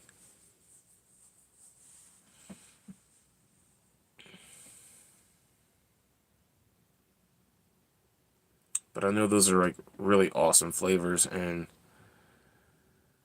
I think that would be an amazing, fun experience to do a Wonky Bar Golden Ticket giveaway. The Golden Ticket hunt for the Golden Ticket, Odin's Golden Ticket.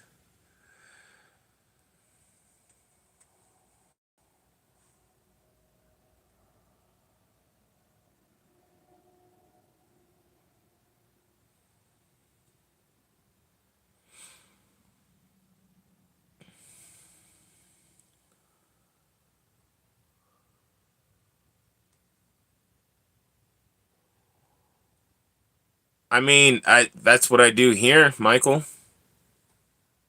This is the only way I have them actually right now. It's through my YouTube channel. You got to email to me to buy them. So it's uh, all through YouTube.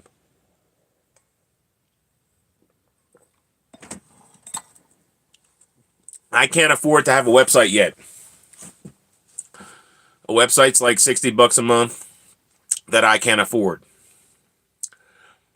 I also can't afford to go. Now, I don't have Facebook. Me and Facebook don't get along because they wanted a lot of personal information for me to have an account. And I was like, nah, that's a scam. And OfferUp takes too much. You know, like you can't. You got to give them a percentage of your product. It's really stupid.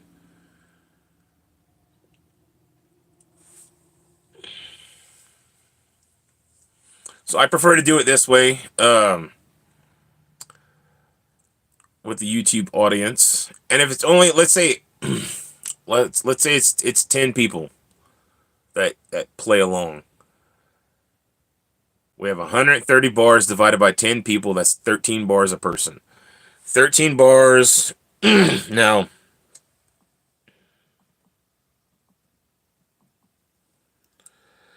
if you bought 13 bars,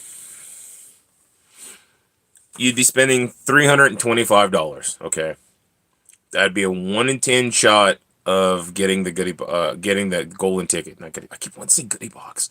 Of getting the golden ticket. Okay, it's a 1 in 10 shot.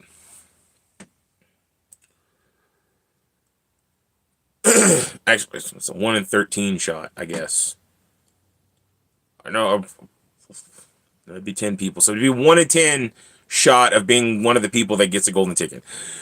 It's 1 in 130 shot per gold bar. You know, like every wonky bar is a chance. But if you spent $325 to buy 13 bars, you could possibly win a package that's worth $1,600 to $2,000.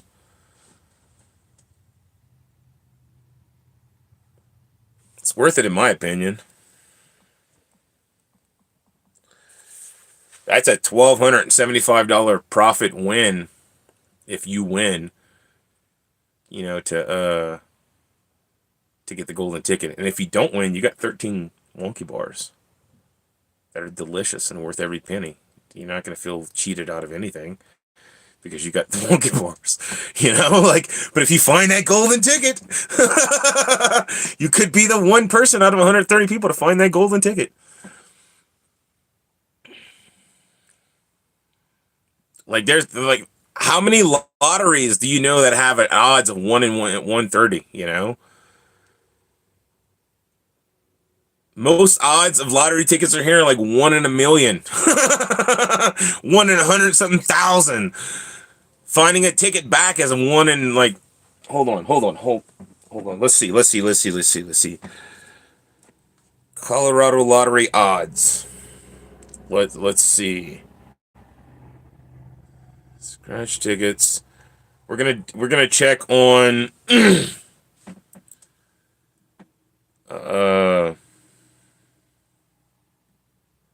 let's say a $5 ticket. $5 ticket.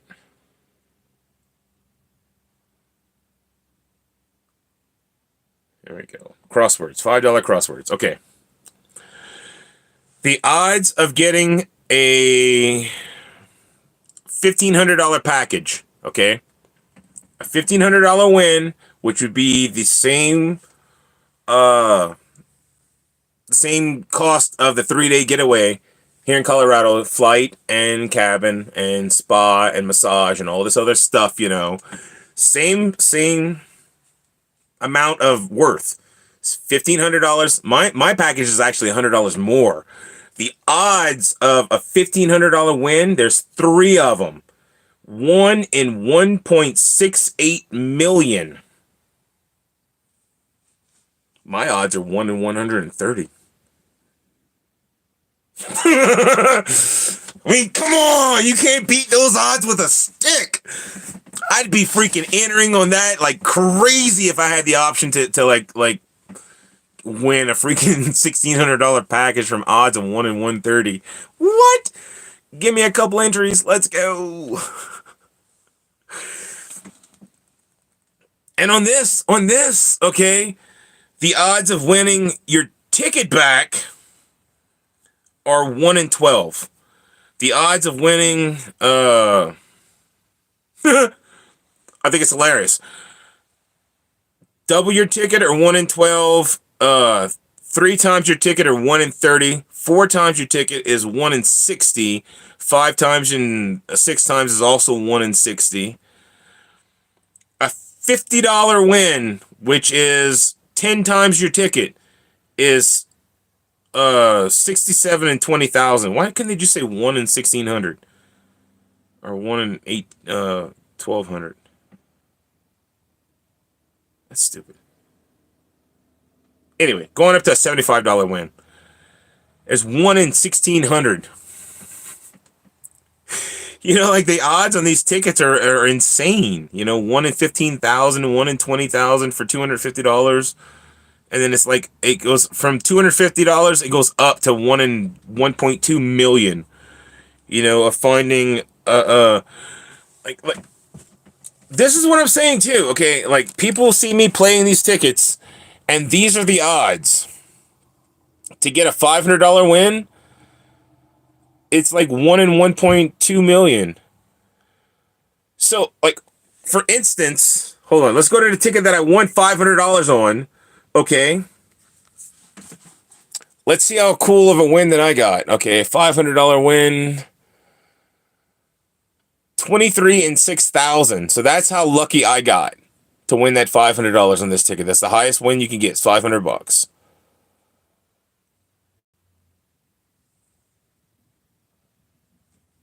So let's see the new.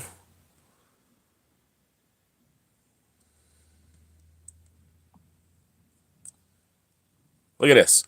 The new one, the odds of winning $500 are 41 and 12,000.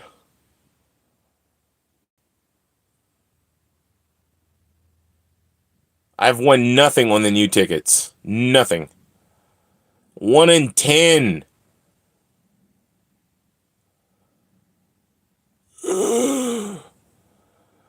One in 10 to get your ticket back. They say the overall odds are 1 in 3.74. That's a lie.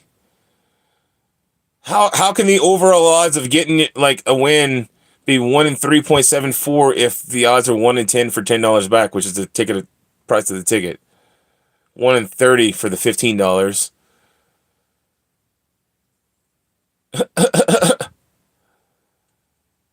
Real odds on these tickets are 1 in 10. Real odds of these tickets are 1 in 10. That's what I'm getting from that. You know, every 10th ticket you'll get a win. Would you spend $100 to get $10? That's what I'm taking from that.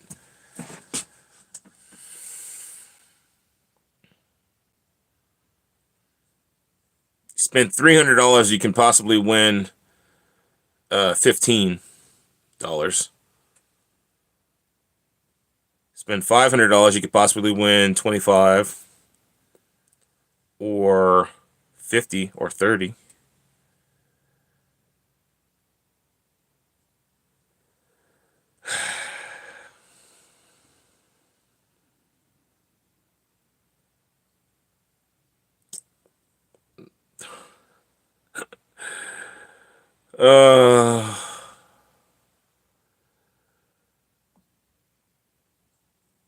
Like the Cherries crossword that we play so much, the odds of winning on a Cherries crossword are 2 in 15 for the $10 win, 1 in 30 for a $15 win, 1 in 30 for anything up to $30,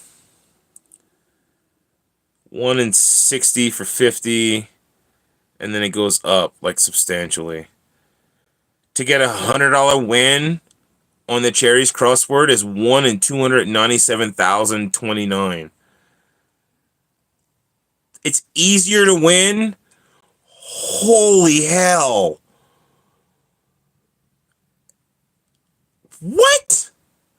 Look at this. Look at this. Look at this. Look at this. Look at this. Look at this. Would you look at this? Would you look at this? Would you look at this?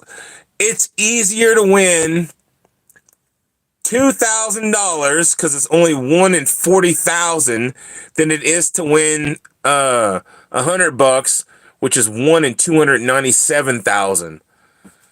Like, way easier to win $2,000 than it is to win $100. Welcome in, Vermonster. This is the Cherries crossword that we play so much. That is insane. That it's easier to win 2,000 than it is to win $100. A hundo on that ticket is the most hardest win they have, except for like the big prizes like 5,000 and 10,000. If you go up, then it's a little bit more harder to win. But it is easier to win 250,000 than it is to win 10,000. How and why is that possible?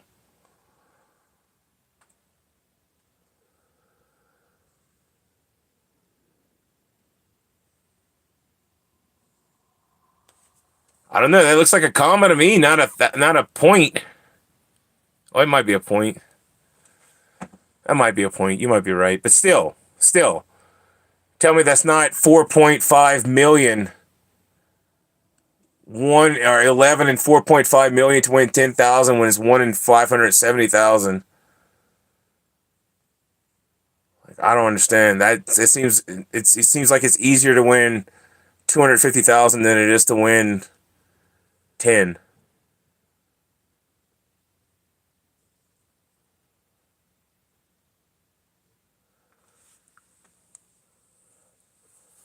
I don't know.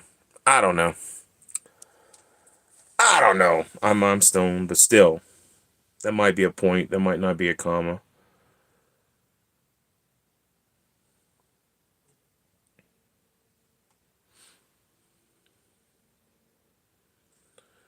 The odds just don't make sense.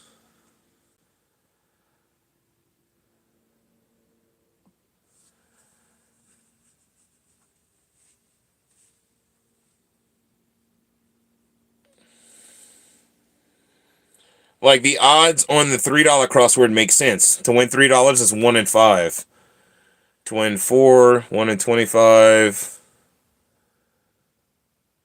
To win 6 or 8 is 1 in 100. 12 is 1 in 100. 16 or 18 is 1 in 200. All the way up to 36, which I've won 36, is 1 in 200. So that's kind of cool. But to get a big prize, that's when it starts getting big. 48 is 11 and 6,000. $50 is 67 and 40,000. A hundo is 1 and 1 point. Oh no, it's 1,165. I guess that's a point, not a comma. To win $40,000 though is 1 in 420,000. That's hilarious. 1 in 420,000. So I'd love to win $40,000 on that crossword. That'd be amazing. That'd be amazing.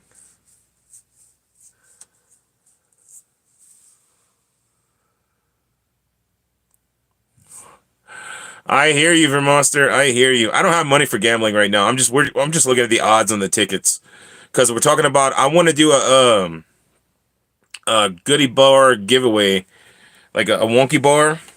My wonky bars that I love to make. I'm gonna make 130 of them in different flavors. You know, it's gonna be like 4 different flavors, I think. And I want to put a golden ticket inside of one of the wrappers. And I'm not gonna know which wonky bar is gonna get it, but it's gonna be inside of one of the wrappers. And yeah, somebody's gonna order one of my wonky bars and get a golden ticket worth $1,600 for a weekend getaway in a spa with hot springs with a massage, and they get a cabin for 2 nights. It's one person's gonna win. Not there yet. I've got to get there. You know, it's still gonna cost me a lot of money to even make the wonky bars, to even consider having this giveaway.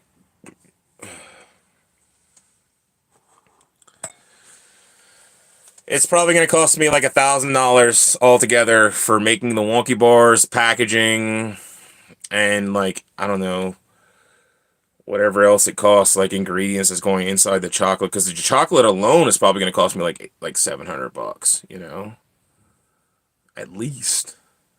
I have to have like 7 bags of chocolate, 8 bags of chocolate to make 130 wonky bars, maybe more. Maybe more. You never know. It's a lot of wonky bars. And then I have to have 130 wonky bars sitting here at home, wrapped up, ready to go, waiting on people to order them. And then, hopefully I sell all the wonky bars. And somebody's going to win a golden ticket. It's going to be awesome. All-inclusive paid weekend getaway from winning a golden ticket.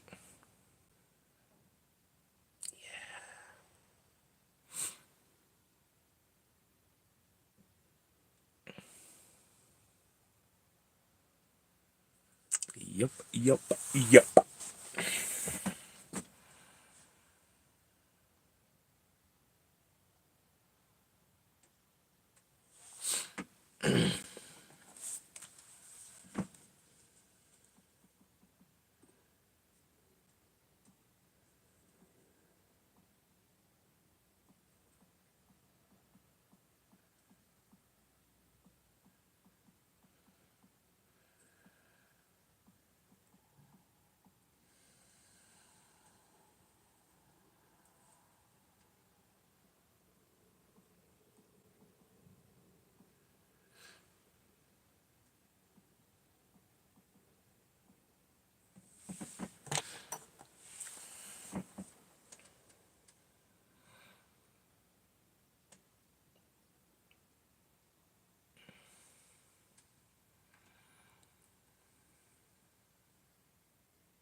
I think it'll be a lot of fun. But anyway, I'm going to go ahead and do a blessings to say goodbye.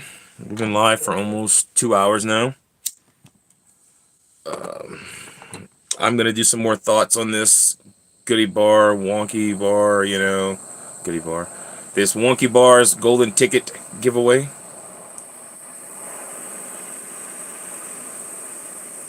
Nice, Monster.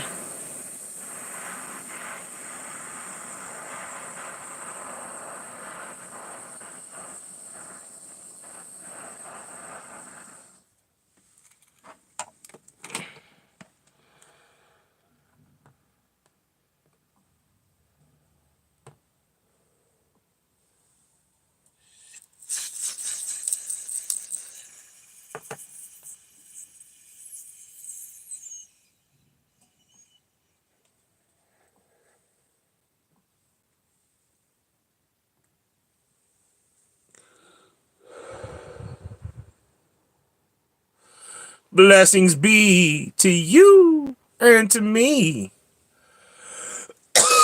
I'm sorry, Monster. I wish I could give you one through the phone. I would if I could.